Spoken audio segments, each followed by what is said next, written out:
નમસ્તે. કાવ્ય 2 ઝઘડો લોચન મનનો. કવિ દયારામ પ્રભુરામ ભટ્ટ. કવિતાનો પ્રકાર છે ગરબી. આ ગરબીમાં કવિએ શ્રી કૃષ્ણની ભક્તિનું નિરૂપણ કર્યું છે. લોચન અને મન આ બંનેના સંવાદ દ્વારા કવિએ અહીં સુંદર મજાની મનોરમ કલ્પના રજૂ કરી છે.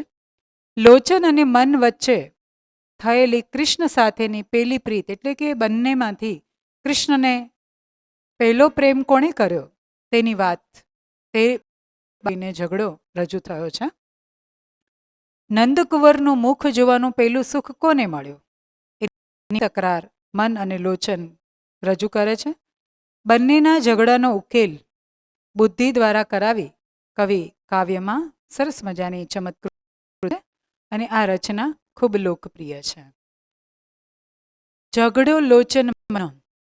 જનરલી આપણે જોતા હોય કે બે વચ્ચેનો ઝઘડો હોય, પશુઓ વચ્ચેનો ઝઘડો હોય, પણ એક માણસની જ અંદર રહેલા બે અવયવોનો ઝઘડો એ તો માત્ર દયારામ જ કરી શકે. લોચન એટલે આંખ અને મન, આ બંને વચ્ચે ઝઘડો થાય છે. પણ આ ઝઘડો મીઠો છે અને કોના માટેનો છે? કૃષ્ણને પહેલો પ્રેમ કોણે કર્યો એ બાબતને લઈને છે. લોચન મનનો રે કે ઝઘડો લોચન મનનો, રસિયા તે જનનો રે કે ઝઘડો લોચન મનનો. આ બંને રસિયા છે. કૃષ્ણ ભગવાનમાં રસ ધરાવનારા પણ છે અને આ સંવાદો, આ ઝઘડો કરવાનો પણ એમને ગમે છે. પ્રીત પ્રથમ કોણે કરી નંદકુંવર. પ્રશ્ન આ એક જ છે ઝઘડો થવાનો, કે પ્રીત કોણે કરી, પહેલો પ્રેમ કૃષ્ણ ભગવાનને કોણે કર્યો? મન કહે લોચન તે કરી. મન કહે છે કે લોચન એ તો ભગવાનને પહેલો પ્રેમ તો તે કર્યો. લોચન એનો જવાબ આપે છે કે એ તો બધું તારા હાથમાં હતું. હું તો દુનિયામાં કેટલાય લોકોને જોઉં છું, પણ મારું મન ક્યાં લાગી જાય છે એ તો બધું તારા હાથમાં છે.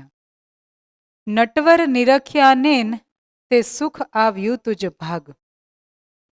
કવિ અહીંયા રજૂ કરે છે કે નટવર એટલે કોણ? નટવર એટલે કૃષ્ણ.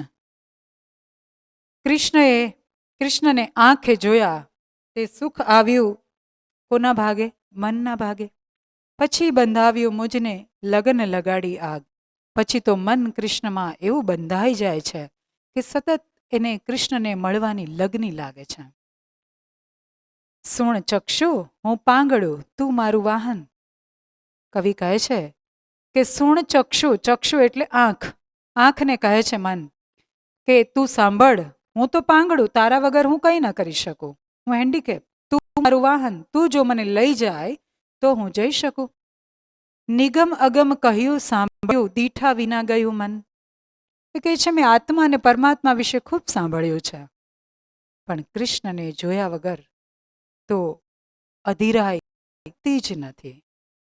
ભલું કરાવ્યું મેં તને સુંદર વર સંજોગ. ભલું કરાવ્યું એટલે આંખ કહે છે કે મેં તારું કલ્યાણ કરાવ્યું, કૃષ્ણની સાથે તારો મેળાપ કરાવ્યો. મને તજી તું નિત મળે હું રહું દુઃખ વિજોગ. હવે તો તું મને છોડીને રોજ કૃષ્ણને મળવા જાય છે.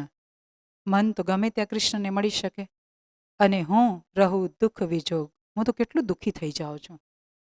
મને એટલું બધું દુઃખ થાય છે કે હું તો કૃષ્ણને જોઈ નથી શકતો. વનમાં વહાલાજી કને હુંય વસું છું નેન. આંખને ઉદ્દેશીને મન કહે છે કે વનમાં કૃષ્ણ રહે છે ત્યાં હું એમની સાથે જ રહું છું, પણ તું ને નવ મેળવે હું નવ ભોગવું ચેન. પણ જ્યાં સુધી આંખ કૃષ્ણના દર્શન ના કરે ત્યાં સુધી મને ક્યાંય ચેન પડતું નથી. ચેન નથી મન કેમ તને ભેટે શ્યામ શરીર. આંખ કહે છે કે મન, તને કેમ ચેન નથી પડતું? તું તો શ્યામ શરીરને રોજ ભેટી શકે છે. તારે તો જ્યારે જેટલી વાર કૃષ્ણને મળવું હોય તો મળી શકે છે. દુઃખ મારું જાણે જગત રાત દિવસ વહે નીર. દુઃખી તો હું છું અને મારું દુઃખ આખું જગત જાણે છે. રાત દિવસ વહે નીર. નીર એટલે અહીંયા આંસુ. રાત દિવસ હું રડું છું અને એ દુઃખ આખું જગત જોઈ શકે છે, તો દુઃખી તો હું છું. મન એનો જવાબ આપે છે, તીખું હૃદય ધૂમ પ્રગટ્યા હોય. બહુ સુંદર જવાબ છે, સમજવા જેવી વાત છે. તીખું હૃદય. અરે ભાઈ, એ કહે છે કે તું રોઈ, પણ કેવી રીતે રોઈ? તીખું હૃદય. હૃદય કૃષ્ણને મેળવવા માટે તડપે છે, તકે છે, એકદમ ધકે છે. અને ધૂમ પ્રગટ ત્યાં હોય, ત્યાં ધુમાડો પ્રગટ થાય છે. અને એ ધુમાડો તુજને લાગે રે નેન, એ ધુમાડો તને લાગે છે, તેહ થકી તું રોઈ, અને એટલા માટે તને રડવું આવે છે. હવે આ બંને વચ્ચેનો ઝઘડો ચાલ્યો. એ બેવો આવ્યા બુદ્ધિ કને, કોઈ નિર્ણય ના મળ્યો એટલે બંને જણ બુદ્ધિ પાસે આવે છે. તેણે ચૂકવ્યો ન્યાય.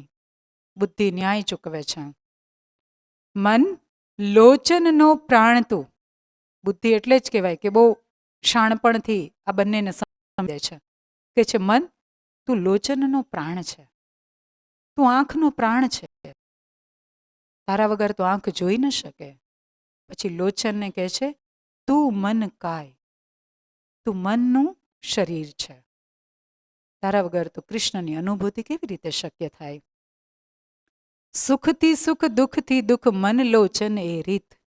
એકને સુખની પ્રાપ્તિ થાય તો બીજાને પણ સુખની પ્રાપ્તિ થાય, એકને દુઃખ મળે તો બીજાને પણ દુઃખ મળે.